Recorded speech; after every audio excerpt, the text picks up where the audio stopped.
आता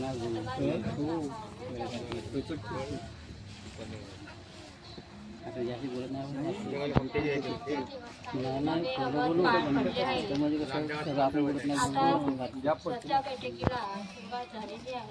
स्वयंशक्तिशाली भगवान बाबा हनुमानजी या चर्चा बैठकीमध्ये उपस्थित आहे त्यांना माझा प्रणाम। तसेच मानव धर्माचे संस्थापक सर्वांचे सद्गुरू महान त्यागी बाबा जोगदेवजी या चर्चा बैठकीमध्ये उपस्थित आहे त्यांना माझा प्रणाम।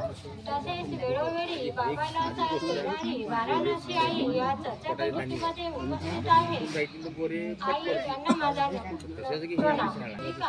बालगोपाल सर्वांना माझा नमस्कार। सांगायचं आपण दुःखातूनच या मार्गामध्ये आपण जुळलेले आहोत कारण आपण 36 कोटी देवांगन केलं तरी आपल्याला समाधानी मिळत नाही। कारण माझी आमच्या तब्येती खूप बदलत होत्या, तिकडं जाणं पण आम्हाला आराम काही मिळत नव्हता। शेवटी मी एक उपाय भगवंतानं सद्बुद्धी दिली। माझ्या घरापाशी मार्गवाले होते त्यांचं मी पाहत होते त्यांची परिस्थिती इतकी डाऊन होती पण त्या परिस्थितीतून त्या परमेश्वरानं काढलं आणि त्यांना सुख समाधानाने ते जीवन जगू लागले। मी म्हणलं खरंच हा मार्ग आहे आपणही या मार्गात जुळलो पाहिजे कारण तिकडं जाणं तरी आपल्याला तीव्र समाधानी मिळत। ती आम्ही देवांगन केले, किती पूजा केली, किती उपास केले, रात्रंदिवस मी स्वतः उपास केला पण तेव्हा सुद्धा मला समाधानी मिळत। मग माझे पती परमेश्वर व्यसन कोणतंच नव्हतं माझ्या पती परमेश्वराला। फक्त मग मी एक उपाय सोचला की नाही आपण जर या मार्गात जुळलो तर आपलं कुटुंब चांगलं राहील या मार्गाशी। म्हणून मी या मार्ग स्वीकारला। माझ्या पती परमेश्वराला म्हटलं नाही आपण हा मार्ग स्वीकारावाच लागणार आपल्याला तीव्र सुद्धा समाधानी मिळून नाही राहिली मग करायचं का नुसतं कष्ट करणं आणि हे करणं। आपण जर कष्ट करायचं आपल्याला त्याच्यात काहीच पैसा सुद्धा आपला शिल्लक पडायचा नाही। दवाखान्यात जाणं या दवाखान्यात जाणं त्या पैशामध्ये जाणं किती पैसा आमचा भरपूर निघून चालला गेला होता। शेवटी मग मी म्हटलं ते काहीच करा म्हणलं। मी 15 दिवस त्या देवाला सुद्धा पाणी लावलं नाही, मी त्यांच्यावर निराशा सोडली। मग माझी पती परमेश्वर म्हणत असं का मी आता काहीच करू शकत नाही मग ते पण त्या मार्गात मार्गाचे जुळलो आम्ही आणि मार्गात आलो। आम्हाला पहा भगवंताची एक महान कृपा आहे। शब्द हे भगवान आहे, शब्द हे सैतान आहे। कारण आपण भगवंताला शब्द देत असतो की भगवंतानं तीनच्या कार्यामध्ये आम्हाला समाधानी दिली, सुख समाधानी दिली आणि ते भूतबाधेचा हे कुठं गेलं का गेले काही पत्ता नाही आणि आम्ही 2 वर्ष या मार्गात राहिलो आणि आम्हाला सुख समाधानी मिळाली आणि 2013 मध्ये आम्ही त्याग केला। माझा त्या सुख शांती समाधानाने पार पडला। तसेच माझाही मग अजून पुन्हा दुःख कुठं नाही कुठं मानव म्हणलं की आपल्या हातानं जेव्हा शेवटी म्हणलं कुटुंब म्हणलं की दुःख येतं। त्यानं खूप कसोटी पाहिली आमची की इतकी माझी पती परमेश्वराची एकालाही पण सुद्धा सोडलं नाही। मग असं करता आम्ही दवाखाने केले।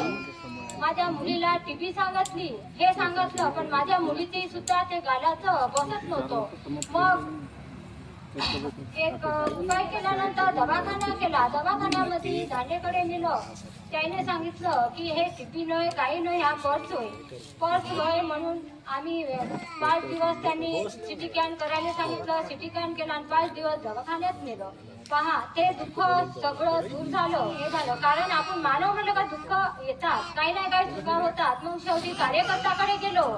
कार्यकर्त्याला सांगितलं आमच्या एवढ्या तब्येती बाईकला म्हणलं कुठंतरी तुम्ही चुकलं असेल म्हणे तुम्ही म्हणे जा घरी आणि म्हणे त्या क्षमा मागा म्हणे। आम्ही भगवंताला क्षमा मागितली।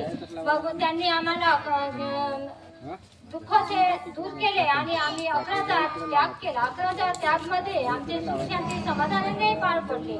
आता सुख समाधानाने जीवन जगत आहोत. तसेच आता ह्या 12 वर्षाच्या त्या कालाला माझे पती परमेश्वरने ते मुलाची ड्युटी कसली म्हणलं त्या मुलाची ड्युटीकडे पाहत नाही. कारण आपण एका भगवंताच्या चरणावर आलो, वचनावर आलेलो आहोत. माझं हे शब्द म्हणलं भगवंताला, या भगवंताला पूर्ण आपला केलाच पाहिजे. कारण 12 वर्षाचा त्याग आपण त्यागी आहो म्हणलं, या ड्युटी देईन भगवंताची जर कृपा असेल म्हणलं तर आपल्या मुलाला ड्युटी पुन्हाही बनवेल. माझ्या मुलानं म्हणलं लगेच कष्ट केले, लगेच हे केलं, मुलीचं लग्न झालं आणि तो करत आहे. त्याला आराम मिळाला पाहिजे, म्हणलं सुख मिळालं पाहिजे.